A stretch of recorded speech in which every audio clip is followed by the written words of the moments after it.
Abbott آباد کے علاقے نواں شہر میں عقائد مندر خستہ حالی کا شکار ہے۔ تاریخی مندر میں 1937 میں مہاتما گاندھی اور جواہر لال نہرو بھی آ چکے ہیں۔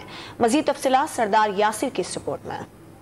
ایبٹ آباد کے علاقے نواں شہر میں 19ویں صدی کے آغاز میں شیو مندر تعمیر کیا گیا۔ قیام پاکستان سے قبل اس علاقے میں ہندوؤں کی بڑی تعداد آباد تھی۔ مندر کے ساتھ قدرتی چشمے اور تالاب بھی تھے جن کے کچھ آثار آج بھی باقی ہیں۔ 1963 میں سرکار نے قدرتی چشموں پر ٹیوب ویل تعمیر کر دیے اور اسے محکمہ پبلک ہیلتھ کے حوالے کر دیا، جہاں سے آج علاقے کو پانی کی فراہمی کی جاتی ہے۔ مندر کے ساتھ ہی عبادت کے لیے آنے والوں کے لیے دھرم شالہ بھی تعمیر کیا گیا تھا، جو اب پرائمری اسکول کا حصہ ہے۔ تقسیم کے بعد ہندو یہاں سے ہجرت کر گئے اور پھر وقت کے ساتھ ساتھ مندر کی حالت ابتر ہوتی گئی۔ مقامی افراد نے حکومت سے تاریخی ورثے کو بہترین حالت میں بحال کرنے کا مطالبہ کیا ہے۔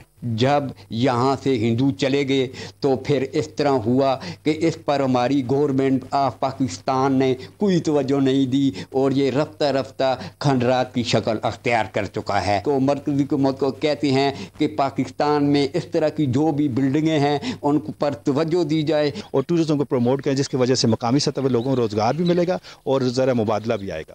آریہ دور کے طرز تعمیر کا 2 منزلہ مندر کی حالت مخدوش ہو چکی ہے۔ ضرورت اس امر کی ہے کہ حکومت اس تاریخی ورثے کی حفاظت کو یقینی بنائے تاکہ ملک میں مذہبی سیاحت کو فروغ مل سکے۔